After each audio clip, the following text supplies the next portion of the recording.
I don't get mad, I get even. While the origin of this motto is unknown, it was Joseph Kennedy, patriarch of the Kennedy political dynasty, and his son Bobby who popularized it.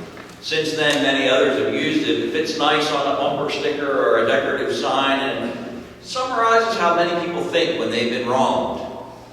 I interpreted it as kind of a glorification of revenge. And it's best delivered in a cold, calculated voice with anger seething underneath. I don't get mad, I get even. You might get a bit better than that, I'm not sure. Truth be told, most times people who say it are indeed mad, and they believe that getting even will make them less so. Our culture revels in revenge. We believe that if we've been wrong, revenge will make it right. And our entertainment reinforces this notion. There's a whole subgenre of movies called revenge flicks. Clint Eastwood starred in more than a few of them back in the day, perhaps most famously in The Outlaw Josie Wales when he avenges the death of his beautiful wife and family. It feels good when the bad guy gets his comeuppance. Actor Liam Neeson breathed new energy into this genre in 2009 with the release of Taken. He plays ex-CIA agent Brian Mills, who learns that Albanian sex traffickers in France have kidnapped and drugged his daughter and plan to do terrible things to her. In an iconic phone call scene, Neeson, playing this CIA guy, tells his daughter's kidnappers, "I don't know who you are. I don't know what you want. If you're looking for a ransom, I can tell you I don't have money. But what I do have is a very particular set of skills. Skills I have acquired over a very long career. Skills that make me a nightmare for people like you. If you let my daughter go now, that will be the end of it. I will not look for you. I will not pursue you. But if you don't, I will look for you. I will find you. And I will kill you."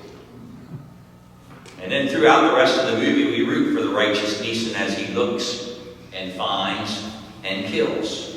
And in the end, of course, he rescues his helpless daughter, and presumably she and he live happily ever after, since the scales of justice have been rebalanced. Although, I would note that none of the 31 bad guys that Neeson killed in the movie had killed his daughter, so the scales of justice remain just a bit skewed in the opposite direction. Revenge is often like that. There were sequels to Taken and many other cheaper imitations of the revenge plot. One reviewer reflected on how the revenge theme of that first Taken film fit perfectly with the post-9/11 mood when we were looking for somebody to attack, to get even after the terrorists attacked our country. Our culture believes in revenge. We like to get even. We feel that we are justified in doing so. But unfortunately, the Bible disagrees. Today we continue our Giving It Up sermon series as we focus on the topic of giving up the right to get even. Merriam-Webster defines revenge as an act or instance of retaliating in order to get even, a desire for vengeance or retribution. Now, often when we think about what God and the Bible have to say about revenge, we tend to think that the Old Testament favors revenge, but the New says, well, not so fast there. And it is true that the Old Testament advocates the law of lex talionis, which is Latin for the law of retaliation. It's most familiar to us in the short form, eye for eye and tooth for a tooth. But Exodus 21, 22 to 25 fleshes it out further as life for life, eye for eye, tooth for tooth, hand for hand, foot for foot, burn for burn, wound for wound, bruise for bruise. Leviticus 24, 19 to 22 states that, "And whoever causes an injury to a neighbor must receive the same kind of injury in return. Broken bone for broken bone, eye for eye, tooth for tooth. Anyone who injures another person must be injured in the same way in return. Whoever kills another person's animal must give that person another animal to take its place. But whoever kills another person must be put to death." In the Sermon on the Mount, Jesus boiled it down to an eye for an eye and a tooth for a tooth. But then he said this, "You have heard that it was said, eye for eye and tooth for tooth. But I tell you, do not resist an evil person. If anyone slaps you on the right cheek, turn to them the other cheek also. And if anyone wants to sue you to take your shirt, hand over your coat as well. If anyone forces you to go 1 mile, go with them 2 miles. Give to the one who asks you, and do not turn away from the one who wants to borrow from you." I preached on this turn the other cheek text last year, I believe, and argued that Jesus wasn't advocating surrender to evil, but rather responding to evil more creatively. But either way, clearly, he was ruling out revenge. So there you have it. Revenge was okay in the Old Testament, but it isn't anymore now that Jesus came. Except, it isn't quite even that simple. For alongside the law of retaliation in Exodus and Leviticus, we also read this in Leviticus 19:18. "You shall not take vengeance or bear a grudge against any of your people, but you shall love your neighbor as yourself. I am the Lord." And Proverbs 20:22 teaches, "Do not say, I will repay evil. Wait for the Lord, and he will help you." Those two Old Testament texts sound awfully New Testament-y. And the Romans 12:9-21 text that we read together actually quotes twice from the Old Testament, from Deuteronomy 32:35, which says, "Vengeance is God's job and not ours." And from Proverbs 25:20-22, which advocates giving food and water to hungry and thirsty enemies. So even before Christ, Scripture cautions against God's people exacting revenge upon those who wrong them. And then that message comes through even more clearly in the New Testament. 1 Peter 3:9, "Do not repay evil for evil or abuse for abuse, but on the contrary, repay with a blessing. It is for this that you were called, that you might inherit a blessing." 1 Thessalonians 5:15, "See that none of you repays evil for evil, but always seek to do good to one another and to all." And 1 Peter 2:21-23 grounds this principle of not taking revenge in the example of Jesus. "For this you have been called, because Christ also suffered for you, leaving you an example, so that you should follow in his steps. He committed no sin, and no deceit was found in his mouth. When he was abused, he did not return abuse. When he suffered, he did not threaten, but he entrusted himself to the one who judges justly." Now, to say that Jesus and the Bible are against exacting revenge does not mean that the Bible is against justice. To live together in a civil society, we do need justice. Crimes must be addressed. And there are some similarities between revenge and justice. But in a Psychology Today article that I came across, Leon Seltzer noted 5 key differences between the two. He suggests, first, revenge is predominantly emotional, justice primarily rational. Revenge, he says, often involves acting on negative emotions, employing violence, and feeling good about getting even. Justice, on the other hand, is logical, legal, ethical. Secondly, revenge is personal, while justice is impersonal, impartial, in both the social and legal matter. Revenge is often personal vendetta, while justice is about protecting community standards. Third, revenge is an act of vindictiveness, justice of vindication. Rather than sinking to the level of the one who wronged us, justice protects a higher standard of behavior. Fourth, revenge is about cycles. Justice is about closure. Revenge begets further revenge. Think Hatfields and McCoys or Israel-Palestine conflict. While justice can bring closure, especially if there is consensus that the punishment fits the crime. And fifth, revenge is about retaliation. Justice is about restoring balance. Even an eye for an eye was intended to prevent escalating cycles of retaliation punishment needed to fit the crime. So we do need justice in our society, although we also need to recognize the ways in which our justice system is not just. We need to advocate for the falsely accused, nearly all of whom are poor and people of color. Justice, when it is truly just, is good and necessary, but the Bible leaves no room for perverted justice or for personal revenge with its emphasis on violence and anger and retribution and vindictiveness. Anthony Ray Hinton became a free man on Friday, April 3rd, 2015, after serving 30 years in prison for 2 murders that he did not commit.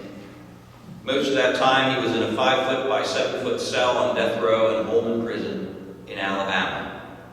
He was the 152nd person to be exonerated from death row since 1983. Despite the fact that he had no history of violence, that he was at work 15 miles from the crime scene when the murders occurred, that no physical evidence linked him to the murder he was convicted of, that a polygraph test that he took and passed that exonerated him was not admitted at trial. Despite all that, Hinton, who is African American, was convicted and sentenced to death by a white judge, an all-white jury, and a white prosecutor who said he could tell Hinton was evil and guilty just by looking at him. At the heart of the evidence against Mr. Hinton was the ballistics report that claimed the revolver belonging to his mother was the one used in the crime. And because Hinton's appointed attorney mistakenly thought he couldn't get money to hire a qualified arms expert, he retained a visually impaired civil engineer with no expertise in firearms, who admitted he did not know how to operate the equipment to examine the evidence. Even when attorney Brian Stevenson of the Equal Justice Initiative presented compelling expert evidence some years later that the ballistic report that was the linchpin of the case was wrong, the state of Alabama continually refused to retry the case for 15 more years while an innocent man sat on death row. In the end, 3 decades were stolen from Ray Hinton's life because of racial hatred and lies. On the day that Ray was released from prison, he looked up at the sky and declared, "The sun does shine." And that's the title of the book describing his ordeal and how he overcame. The sun does shine, how I found life, freedom, and justice. I would commend this book to you. If ever there was a person who had the right to be bitter, the right to get both mad and even, it is Ray Hinton. Who would fault him for hating and seeking to even the score against those who stole away the heart of his life and confined him to an unventilated, roach and rat-infested purgatory? But what is so inspiring about Hinton's story is that he took a very different approach, one not unlike that which the Apostle Paul advocates in Romans 12, 9-21. Hinton is a Christian, an unperfect Christian like the rest of us. And after a long period of questioning and doubting God's goodness because of what had happened to him, he embraced his faith, and he found remarkable ways to live out that faith in impossible circumstances. This morning, with the rest of our time together, I'd like to use Ray Hinton's story as kind of a commentary on Romans 12, 9-21. Beginning with the first few verses 9-12. Let love be genuine. Hate what is evil. Hold fast to what is good. Love one another with mutual affection. Outdo one another in showing honor. Do not lag in zeal. Be ardent in spirit. Serve the Lord. Rejoice in hope. Be patient in suffering. Persevere in prayer. For his first few years on death row, Ray Hinton lived in angry silence and bitterness, feeling abandoned by God and dreaming about escaping, killing himself, or killing the prosecutor who took his life away. He was filled with rage and done with God. But then one night, as the faceless man in the cell next to him sobbed uncontrollably, Ray had an epiphany. He writes, "I was on death row not by my own choice, but I made the choice to spend the past 3 years thinking about killing the prosecutor and thinking about killing myself. Despair was a choice. Hatred was a choice. Anger was a choice. I still had choices, and that knowledge rocked me. I could choose to give up or to hang on. Hope was a choice. Faith was a choice. And more than anything else, love was a choice. Compassion was a choice."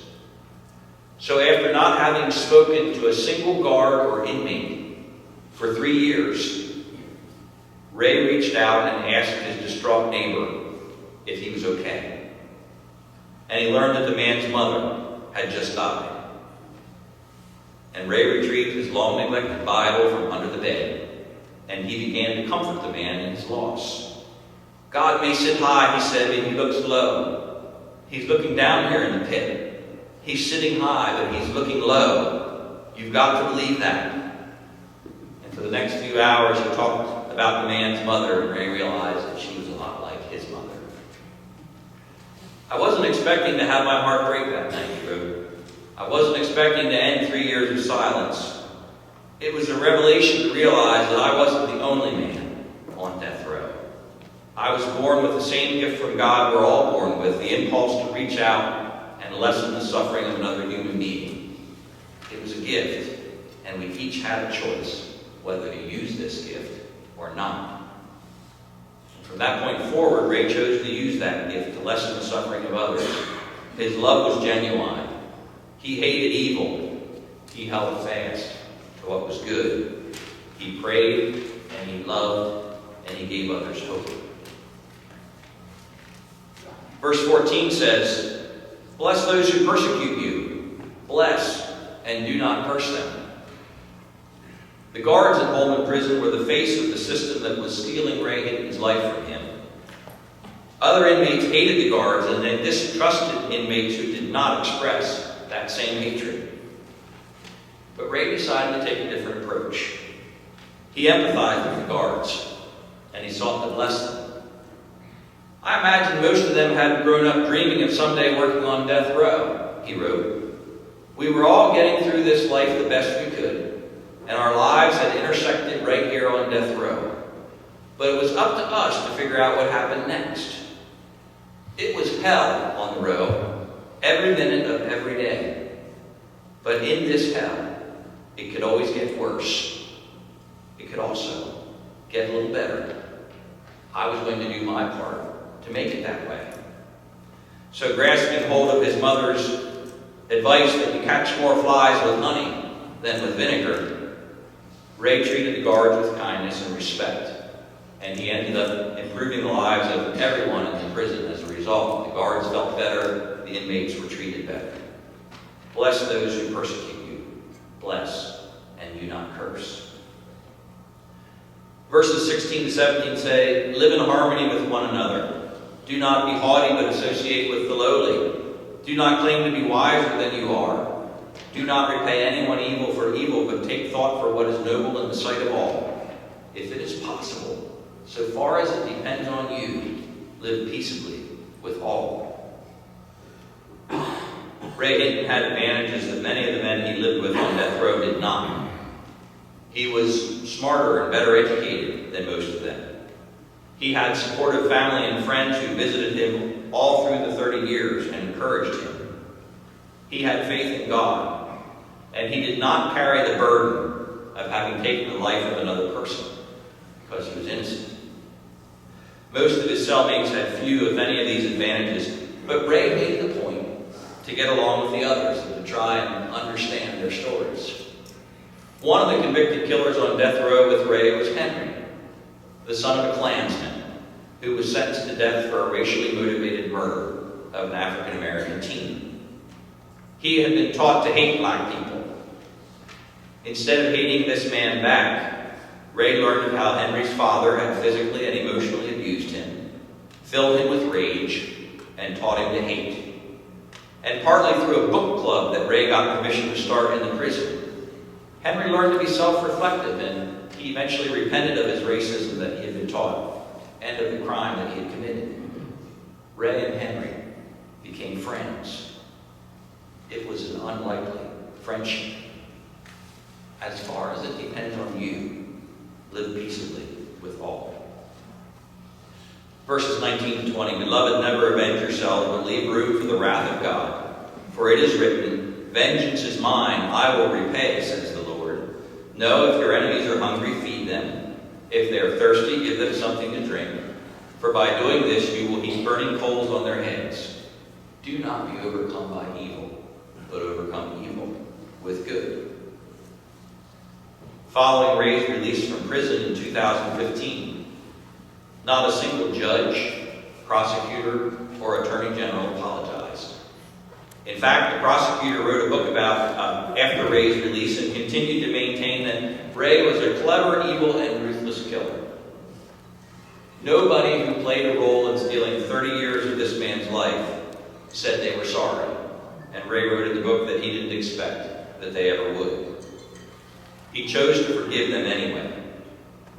I made a choice after those first few difficult weeks out of prison, he writes. I chose to forgive. I chose to stay vigilant to any signs of anger or hate in my heart.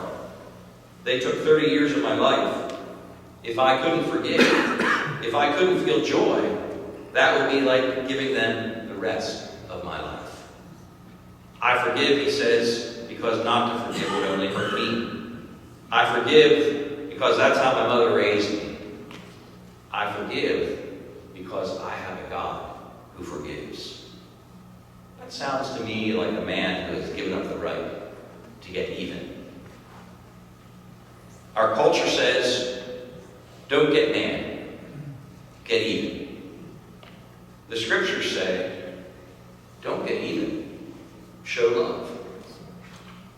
Don't get even, seek to live in peace. Don't get even, rejoice in hope, be patient in suffering, persevere in prayer. Don't get even, overcome evil with good. Don't get even, forgive. Don't get even. Trust that God will one day make things right. Vengeance is mine, says the Lord.